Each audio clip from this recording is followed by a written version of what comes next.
Welcome, everyone. You are arriving here at the SheBreathes Soul Stories podcast, where the power of storytelling meets the healing force of sisterhood. I'm your host, Jen Gulbrand, and here on this show, we invite our guests to bring their voice, to bring their heart, and to bring their willingness to show up authentically. Together, we breathe in the courage and we exhale shame, and we remember that when we share our raw, vulnerable stories with one another, we not only heal ourselves, but we really promote healing in community. So I am thrilled to be here in the virtual studio today with Katie Svoboda Rini. Katie is a pastry chef, an educator, and an occasional sugar snob, and a perpetual Christmas elf. I love that. Welcome, Katie. Hi. The Christmas elf is by way of being born and raised in North Pole, Alaska. So I can claim Really? that one. Yeah. Oh, really? That's great. Well, we are so happy to have you here today. I know that we had a little bit of trouble scheduling, but here we are, and I'm very, very excited to have you share your personal story with us and with our listeners today. So, where would you like to begin? Um, there are a lot of different places to jump into my story. But one of the things about my life in general is that the only thing that's ever really been constant is the tendency for major shifts to happen unexpectedly. um, so I have somebody who likes to call me Sisyphus sometimes. I married him. But because there's just a theme of getting almost up the hill and then kind of getting smacked back down. But I am letting go of that story currently. So like I said, I was originally born and raised in North Pole, Alaska. I grew up with 4 siblings. My mom was on again, off again, single. My parents divorced when I was young. And I grew up in a household where we didn't have very much money and we had a giant garden. So we were constantly cooking. And every time we harvested, there was like a week of canning and pickling and baking and freezing and smoking. Oh, all the salmon, all the smoked salmon. I'm just now able to eat smoked salmon again, like in my 30s, because I ate so much of it as a kid. And, I thought that I had the perfect life growing up. And I didn't see the struggles my mother went through on a regular basis. She was unhappy in her life in general, in her marriage, in her living situation and everything. And so when I was 11, she decided to move to Sacramento, California. So from North Pole, Alaska to semi-urban Sacramento, California, with very little notice and zero. I actually remember the night she asked me how I would feel about moving to California. I cried for 2 hours straight. Like I could barely breathe. I was crying so hard. Because it meant leaving behind my dad, who still had visitations, my grandma, all of my friends, 2 of my siblings, because they were older, that were adults at that time. So she decided to do it anyways. Now that that's the year she turned 40. I turned 40 soon, a few months. And I'm like, okay, now I understand it a little more. But very quickly thereafter, I went from living in a household with 3 adults to living in a household with 1 adult who she started working full time and she was dating a lot. And so we barely saw her. And both of my siblings started acting out and I started acting in. So I act in that. So I was always the good one, the quiet one. My mother actually took my hand once. I was like 8 or 9 years old. She took my hand and she said, "Katie, you're the only one who doesn't cause me any grief. You're my only hope." Oh, no pressure. as like a third grader with 4 siblings. Like I'm her only hope. And that really is because I internalized all of this. Right. You know, looking back now, my upbringing was not perfect. Our house was chaotic. It was loud. There was violence. There was anger. There was so many things. And I started eating it all. I ate it all. So as an 11-year-old, the first year we were in California, I gained 90 pounds in like 9 months as an 11-year-old. Yeah. It's tough. It was pretty extreme. I ended up, by the time I was 13, I weighed 200 pounds. And my mom struggled with her weight her whole life. She yo-yoed. There was a lot of body shame. She bought me my first diet pills off an infomercial when I was 14. So there was a very unhealthy relationship with our bodies and with food. There was binging. There wasn't purging, but there was like, oh, we're going to eat all this chocolate and then the next day feel horrible about ourselves and, restrict our eating. And within 2 years of being in California, my older sister and my younger brother both moved back to Alaska because they were having some issues. My sister got into a really bad group of friends and started doing some really nasty drugs and was essentially running away from drug dealers at 17. And then my younger brother had gotten violent and was expelled from the school district. And my mom couldn't homeschool him or commute him to an alternative school. So he went back to live with our stepdad and she went to live with our aunt. So I went from being one of 5 to one of 3 to an only child. And my mom and I were, just solo for a couple of years. And I built a really tightly knit group of friends and I had actually tested out of high school early. So I took a specialized test in California, got my driver's license. I went to summer school to get my driver's license because I was not going to wait for it. And I was getting ready to register for classes at a local community college. And this is the first like Sisyphean boulder coming down on my head, unfortunately. My mom became terminally ill. And I was the only one there with her, like going to the emergency room, getting her through surgery. And she ended up completely unexpectedly out of the blue. She's 44 years old, right? In an induced coma. And they had social services watching the hospital and they were going to literally like physically take me away.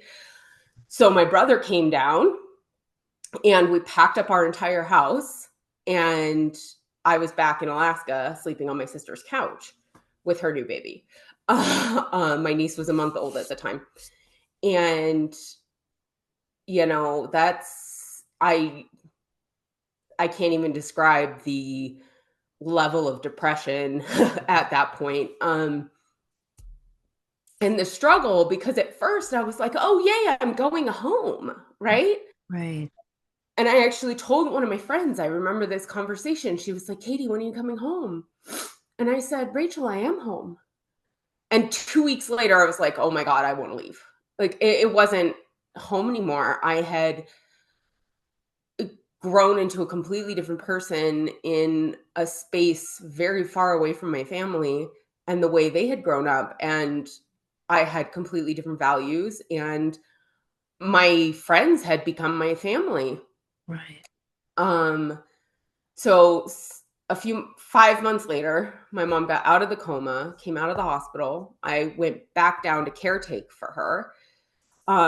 Was her caretaker in California for 6 months. And she had 4 children in Alaska and 2 grandchildren and 1 on the way. Her life expectancy at that point was 5 years. But she wanted to spend the rest of her life with her family. I didn't. And how old were you at the time? So I was 16 when she originally got sick. So I was 17 at this time. Yeah. And I told her, I was like, Mom, I'm not going back. Like, you cannot take me back. Yeah. Uh, and we were living with a friend of hers because like we didn't have a house anymore. All our stuff was in storage. And she said, okay, well, how about this? You come with me and I'll buy you your plane ticket back to California for your 18th birthday.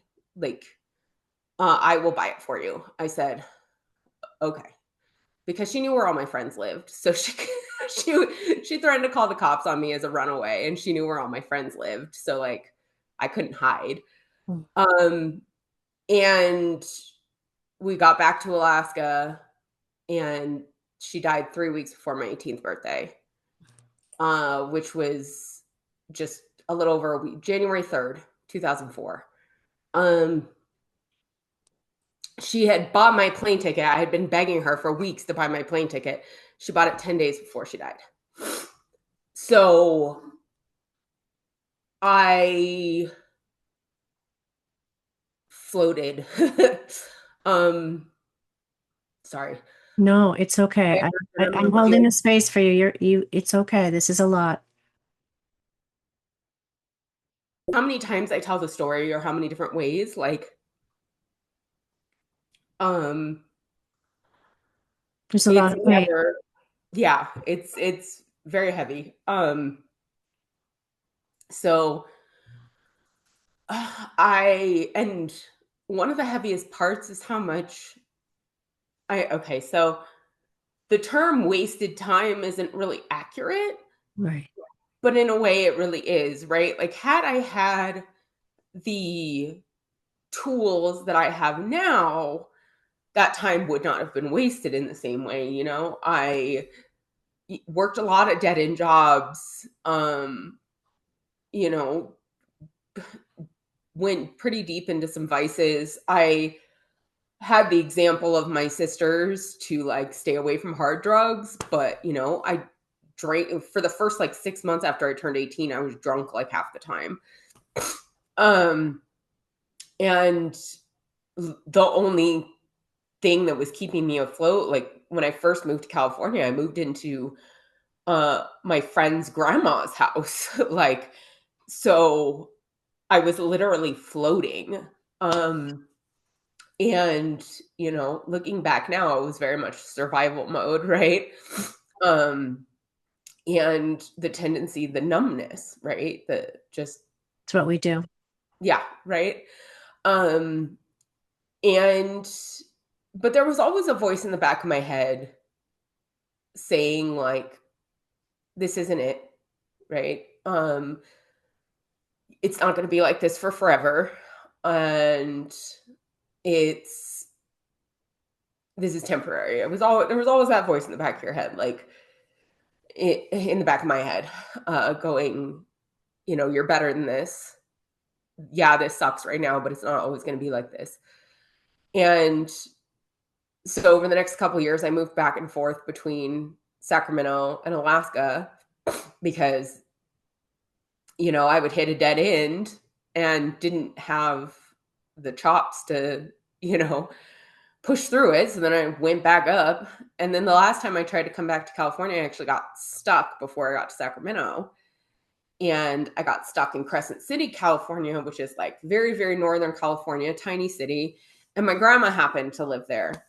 And my mom's mom, who she had lived with us in the house in North Pole growing up. And I landed there living with a cousin. So my grandma originally moved there because her sister had moved there because her daughter lived there. So by a roundabout way, I ended up kind of being able to settle a little bit. I held the job for longer than 6 months, which I hadn't done before. And I developed a better relationship with my grandmother. Was able to spend holidays with family again, and just settle a bit. But I also got into an emotionally abusive relationship. I was very unhappy. It was kind of a dead end town. There wasn't really much to do there. I went about trying to get my real estate license, and then I didn't end up, like, I did all the testing and everything, and then I didn't have the money to get the actual license. And I had a friend who left Sacramento for Colorado a few months before. And I was like, do you know what? Whatever. What do I have to lose? Right. I was 24. Yeah. 2010. I was 24 and I had a car. I had no money. So I moved from California out here to Colorado with my PT Cruiser, the stuff that fit in it, and $500. And that was it. I transferred my jobs. I was working at Walmart at the time. So I was able to transfer Walmarts. And in less than 2 years, her and I weren't friends anymore. But I settled and stabilized a little more. I started going back to college. So my original track in college was psychology. Like, even as a high schooler, I was planning on going for psychology.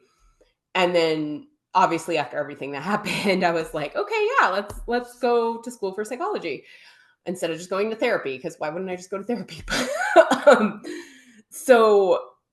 And I had actually attempted after my mom died, I tried to get back to college, and it didn't work. I dropped out after like 2 months. And yeah, so I got back into school for psychology, and I was working full-time, going to school full-time. And then I met my husband, and we bought a house and settled even more, and then got pregnant with my daughter. And I was still struggling with my weight this whole time. And my husband and I, one of the things we bonded over was food. But I decided when I was starting a family, I was like, my kid is going to have the best birthday cakes. Even before all of this, like, I would fight my siblings over being able to watch like Baking with Julia instead of Saturday morning cartoons or Yan Can Cook. I've always been fascinated with it, but my relationship with food was very unhealthy, very shame-based, very just all of the stuff. Not gonna lie, still struggling with all of that. And it sparked something. I always wanted to be artistic. I always felt artistic and creative, but it never came out right when I tried to draw or write. But when I started working with sugar, when I started working with fondant and stuff, I don't know, it just felt right. And I turned right around and started teaching the courses as soon as I was done taking them. I only taught one because I was like very, very miserably pregnant. And I was like, this isn't happening. So I continued on with school, got my associate's degree actually on my daughter's due date. First time I ever completed anything. And then I took a year off to, be in the throes of postpartum depression, because of course that happened.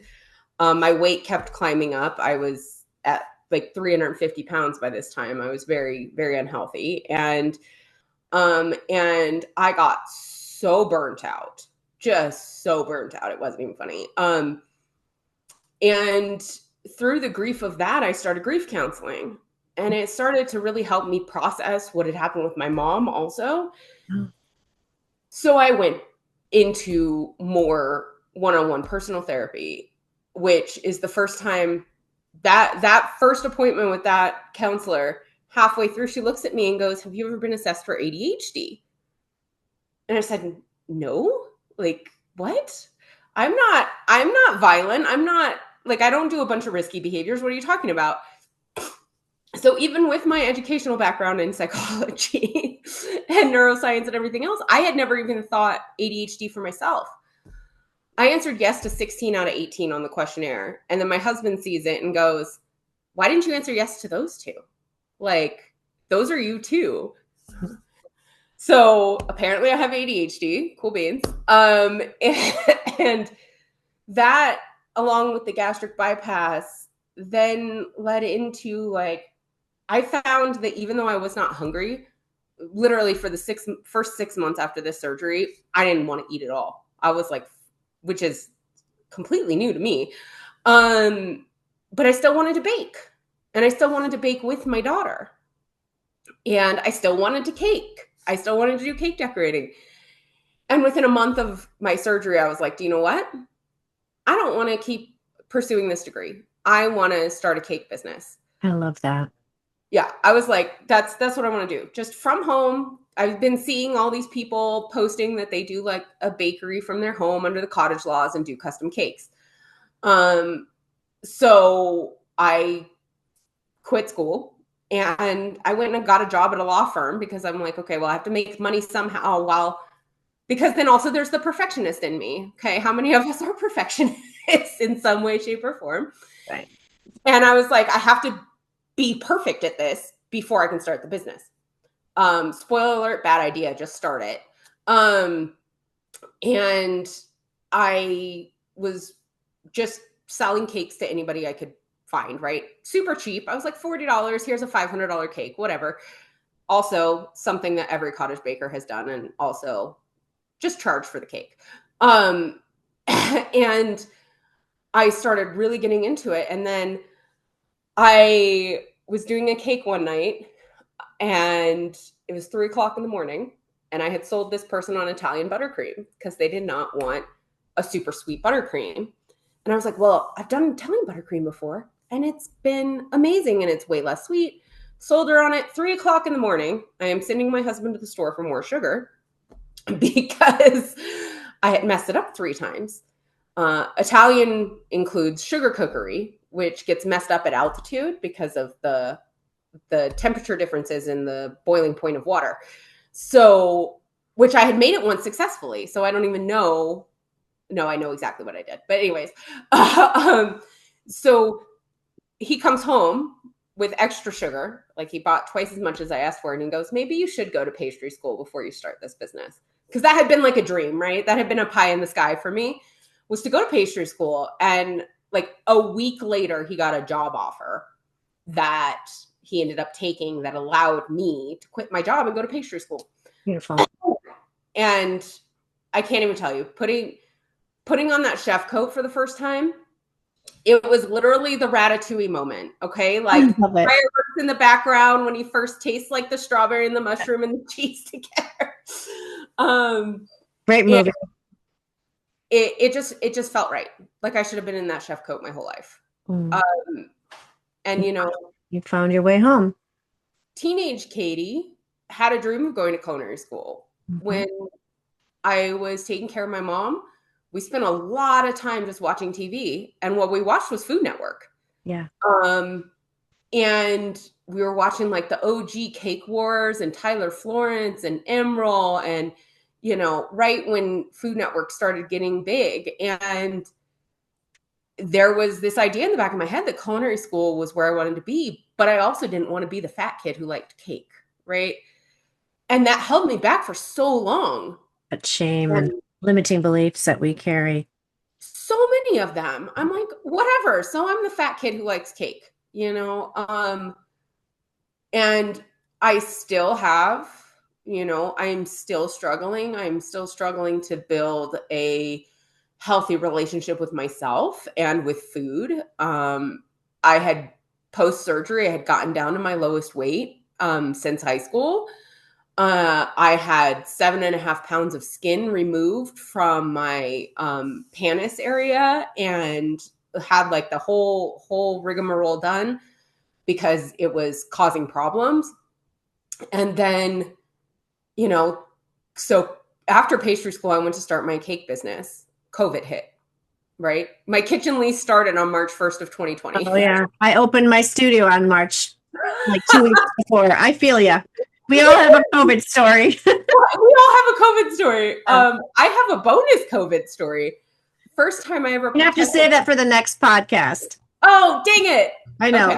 Because I'm trying to be, you know, mindful, just mindful of our listeners' attention here. But I think the point of this, which it's such a beautiful story, first of all, and you are a beautiful person, and I mean so much courage, and I just have so much respect for you and what you've come through, and look how you took so much tragedy and challenge in your life and turned it into, a finding a way to come home to yourself, and really achieve those dreams that started so young.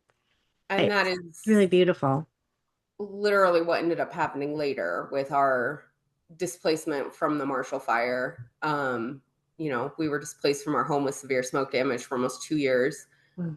And I ended up quitting my job, which was pretty much a dream job. And I, when we came home, I was like, I don't want to work outside of the home, right? My family needs my help here.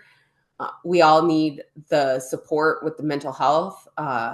3 months after we moved home, my daughter's favorite dog was diagnosed with a terminal cancer, and we lost her 4 months later, and which was completely unexpected. She was only 4 years old, and we're just like, what the heck is going on? Yeah. But then that's literally what happened is I just said F it, and I started a cookie business. I'm like, I don't even really like doing cookies that much, but it was easy with the cottage laws. I couldn't do cake because of buttercream. And the laws surrounding potentially hazardous foods being sold made from a home kitchen. But so I started doing custom decorated cookies, and I wasn't even that good at it to start with, but I was like, whatever, I'm just going to do it.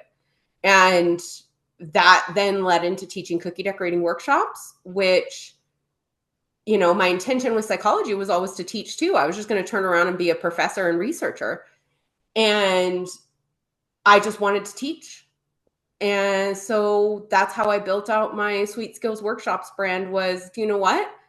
I can teach so much better in this format. So along with the ADHD, I also have like sensory processing disorder. So doing the large in-person classes is incredibly draining for me. I call it like an emotional coma for like 2 days afterwards. I can barely function. And I was like, this isn't sustainable. So instead of, beating myself up and shaming myself for going into these emotional comas, I said, you know what? No, I'm going to pivot and I'm going to work with this and I'm going to build off of my strengths. And so that's what Sweet Skills Workshops is. And I teach from a standpoint of like anti-perfectionism, right?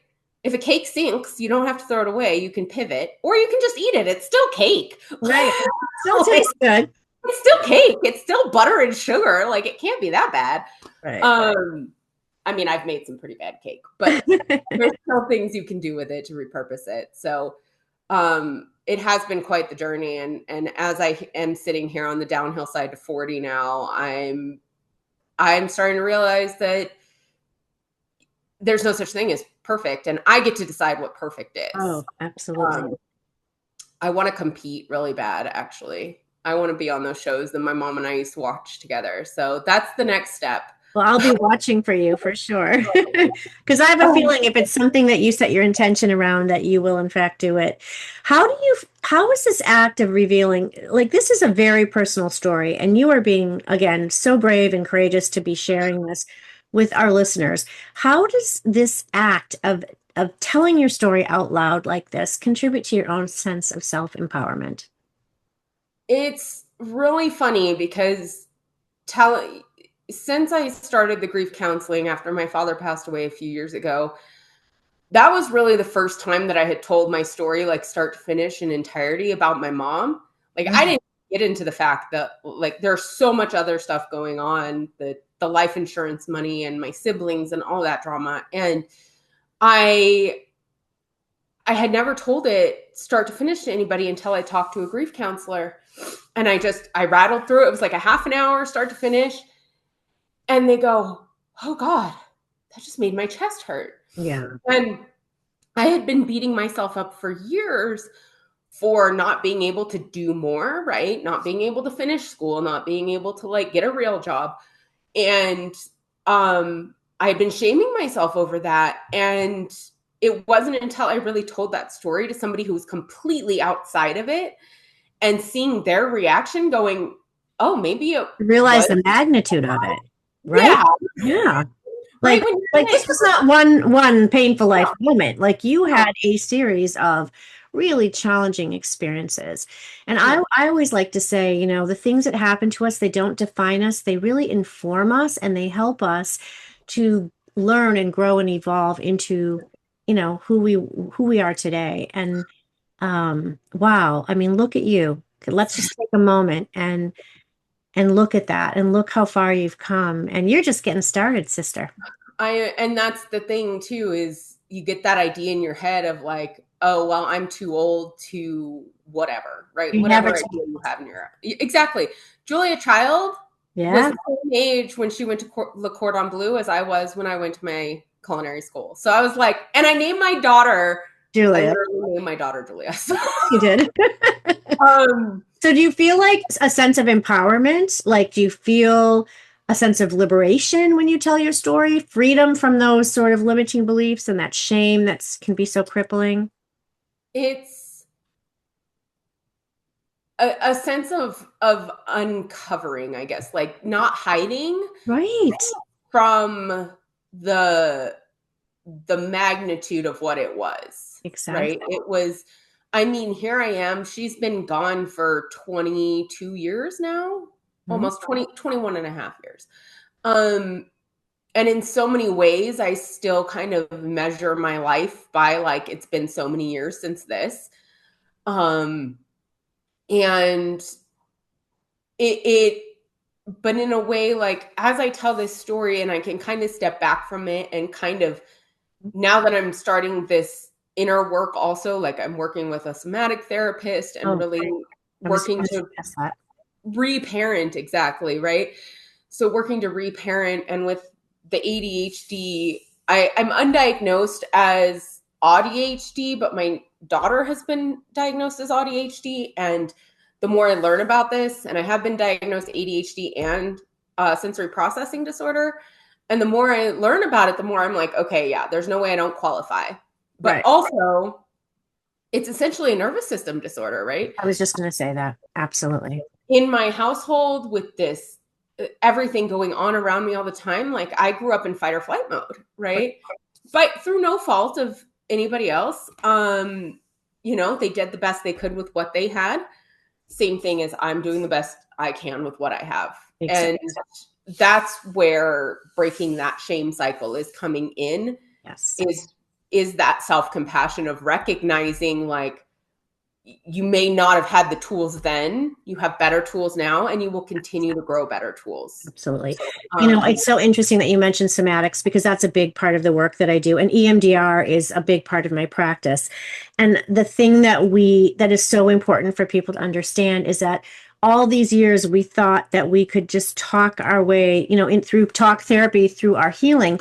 But the challenge with that is the wounds are in our actual body. The trauma, which means wound, is in our physical and energetic body. So if and because we go into fight or flight mode when things are too much for our nervous system, we sort of disconnect our mind's experience and memory from our bodies. And so it just keeps swirling around and getting re-triggered until we can reintegrate the body's memory with the mind's memory and let the experience complete itself. Because then you can sit back and say, okay, that was really challenging, but yeah, it's not continuing to happen to me because that's what your body thinks. It's yeah, just like, here we go again. I'm gonna, yeah. It retreat. literally thinks you're about to die. Absolutely. And And I'm it wants to trying, protect you. It wants to protect you. Yeah. and that is, it's difficult too, especially like with the compounding of and I don't so I've seen that a lot of researchers are starting to believe that ADHD really is just a nervous system Oh, disorder, right? I'm To certain of it. Yeah. Yeah. So it's growing up steep in those stress hormones. Exactly. And it's not shocking at all. And I just got done with the book Mother Hunger. Oh, yes. Oh gosh. And I actually did a book club with a somatic therapist going through Mother Hunger. And Beautiful. now she's like my somatic therapist. And I have made more progress with emotional regulation in the last 2 months of working with her I than I believe did in 2 years of talk therapy. I'm hearing So this from my client base as well. you It's can it's talk it's all you a want. game changer. It's a game It's changer. huge Yes. because, so the thing that keeps popping in my head is we learned about the experiments with like the California sea slug, and they were able to train a sea slug to fear an electrode, and it only has a single neuron. It has one neuron. Right. And they were able to condition it. Like, imagine what's happening in our incredible. Okay. So I like to say that we're just walking around with a big bowl of electrified meat jello in our heads. Mm-hmm. Okay? But we place so much significance on our own emotions. Like, it's not it. The thing that really started to shift for me a couple of years ago is there's this app called Blinkist. I don't know if you've seen it. I have not. It's essentially Cliff Notes for nonfiction books. Oh, cool. So it breaks nonfiction books down into 15 to 20 minute little snippets. Right. And so ADHD friendly, it's great. And you can read it or listen to it. I love that. And I came across one that was talking about how mindfulness, it was talking about mindfulness and Buddhism and all these different things. But there was one line in it that was basically like, it's not the emotion or the feeling or the thought that is the problem. It's our judgment of those things.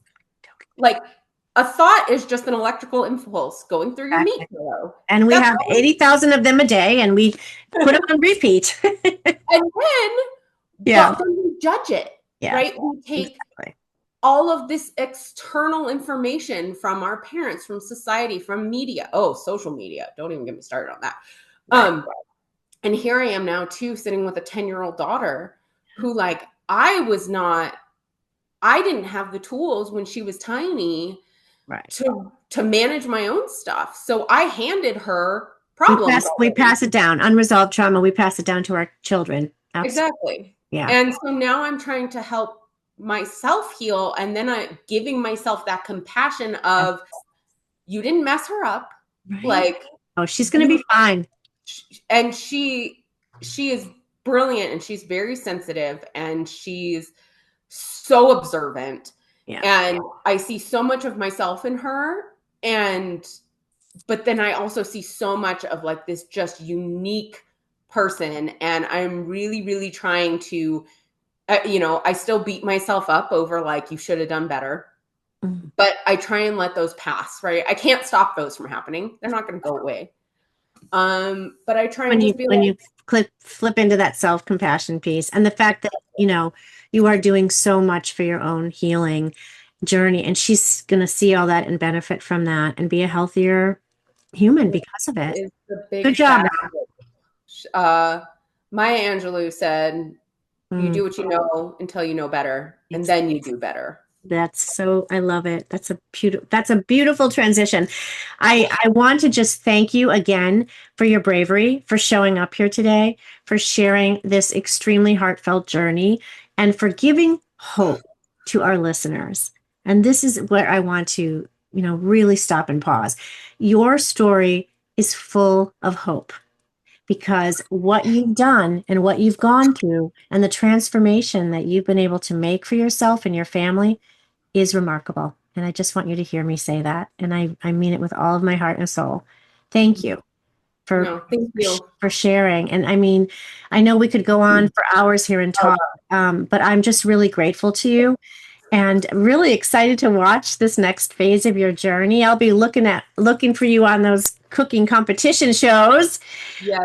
How can our listeners get in touch with you to learn more about the offerings that you have, the Sweet Skills Workshop offerings? So my social media handles on Facebook and Instagram are just sweet.skills.workshops on both.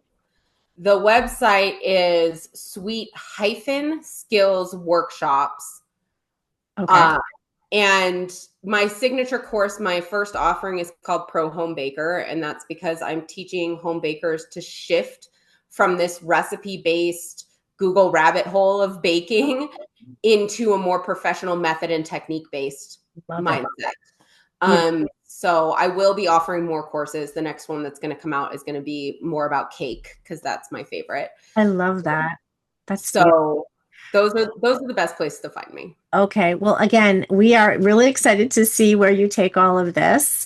I know I'm so honored to have had this time with you. Thank you so much for being here. To our listeners, Thank you so much for tuning in to this extremely inspiring conversation that we had today with my new friend. And if you have a story to tell, a moment that's shaped you, a lesson that you've learned the hard way, a truth that you're finally ready to speak, I'd really love to hear from you. This podcast is rooted in the belief that when we share our real, raw, radiant stories, we not only heal ourselves, but we give we give others permission to do the same. And that's what this is all about. So if you're called to be a guest on the SheBreathes Soul Stories podcast, please reach out to me and let's co-create some magic together and keep this beautiful chain of compassion, empathy, and community going. Thank you again to our listeners. Thank you to you, my new friend. And I will be watching you and looking forward to seeing your next evolution. Until next time, thank you.